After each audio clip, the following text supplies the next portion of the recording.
नमस्कार, मैं doctor Prashant Srivastava, dean students welfare, Hemchand Yadav university Durg, Chhattisgarh, India.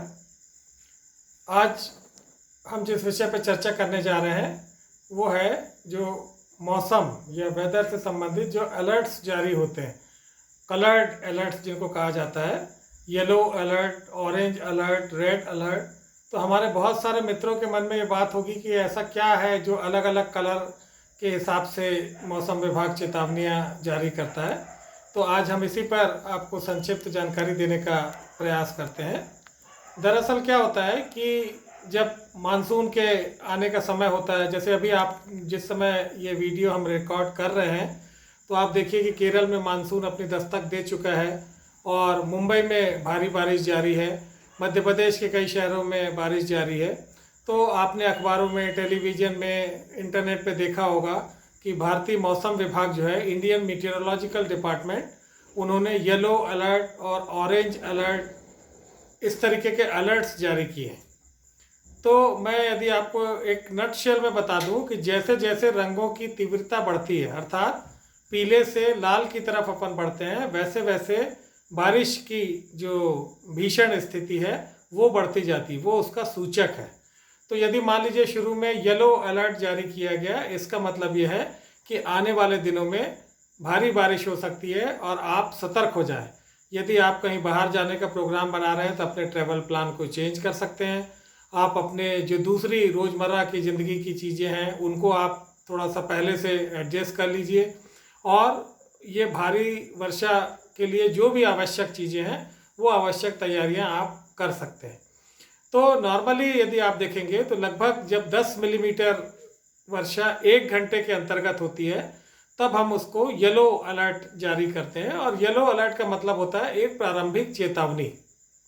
फिर यदि बारिश की संभावना ज़्यादा हो और वो 1 घंटे में 15 से 30 मिलीमीटर यदि बारिश होती है तो वहाँ पर ऑरेंज अलर्ट जारी किया जाता है। और ये ऑरेंज अलर्ट का मतलब ये होता है कि किसी भी जो व्यक्ति है उसकी संपत्ति को नुकसान पहुँच सकता है, रेलवे ट्रैक को नुकसान पहुँच सकता है, जो फ्लाइट्स होती हैं वो कैंसिल हो सकती हैं और दूसरी जन धन की हानि हो सकती है। तो इसको ऑरेंज अलर्ट के नाम से प्रदर्शित किया जाता है और इसका मतलब ये होता है कि लोग अपने आप से तैयार हो जाएं और वो जन धन की जो हानि है उसके लिए भी तैयार रहें। तो समुद्र में आप देखिए मछुआरों को जाने से रोक दिया जाता है। और उसके अलावा अभी जो तूफान आए थे 2 यास और ताउते, तो आपने देखा था कि अलर्ट जारी किया गया था मौसम विभाग के द्वारा। और जो तीसरे प्रकार का अलर्ट है जिसको हम बोलते हैं रेड अलर्ट, रेड अलर्ट जो है वो भीषण बारिश का द्योतक होता है।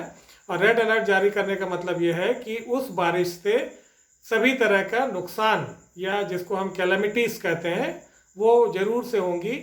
तो आपकी जनधन की भी हानि होगी, संपत्ति की भी हानि होगी, जो स्टेबल चीज़ें हैं जैसे हमारे मकान हो गए, बिजली के पोल हो गए और प्लांटेशन हो गया या दूसरी जो चीज़ें हैं वो सब के सब प्रभावित होंगी। और इसके जो बारिश के हिसाब से यदि अपन देखेंगे तो जब 30 मिलीमीटर से अधिक बारिश होगी 1 घंटे में तब वहाँ पर जारी किया जाता है रेड अलर्ट। तो नॉर्मली जब कभी भी जो अलर्ट जारी किए जाते हैं उनके कलर के हिसाब से, कि यदि वो येलो अलर्ट है तो इसका मतलब उतनी भीषण बारिश नहीं है, परंतु वह चेतावनी है आगे आने वाले दिनों में कि बारिश हो सकती है 2-3 दिनों के अंदर। ऑरेंज अलर्ट का मतलब यह है कि 15 से 30 मिलीमीटर की लगभग बारिश होगी 1 घंटे में और आपको जनधन की हानि होगी। और रेड अलर्ट का मतलब ये होता है कि बहुत ही भीषण वर्षा होगी। जैसे कई बार आपने सुना होगा कि उत्तराखंड में, हिमाचल प्रदेश में बादल फट जाते हैं एकदम और नदी में एकाएक बाढ़ आ जाती है। तो वो जो फ्लड का आना है वो ऑरेंज और रेड जो अलर्ट है वो दोनों में होता है कि वहाँ पर वाटर लॉगिंग की प्रॉब्लम आएगी और बाढ़ की स्थिति निर्मित होगी।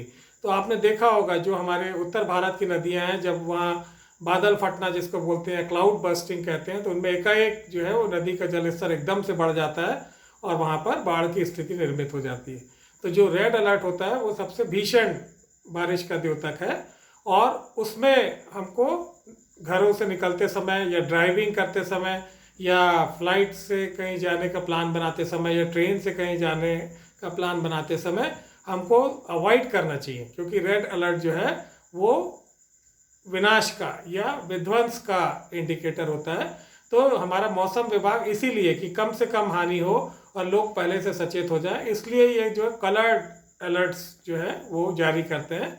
और ये जो जानकारी है इसको हमको पता होना चाहिए कि उसके हिसाब से हम जो है वो अपने आगे की प्लानिंग कर सकें।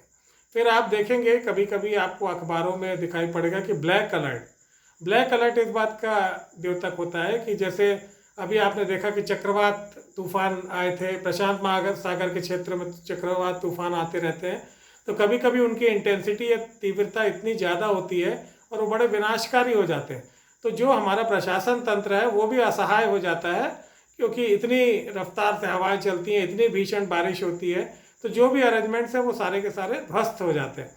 तो ऐसे समय में उसको ब्लैक अलर्ट कहा जाता है कि जो व्यवस्था है वो लगभग चरमरा गई है, या वो जो व्यवस्था है वो नाकाबिल है पूरे के पूरे जो विध्वंस हो रहा है उसको रोकने में।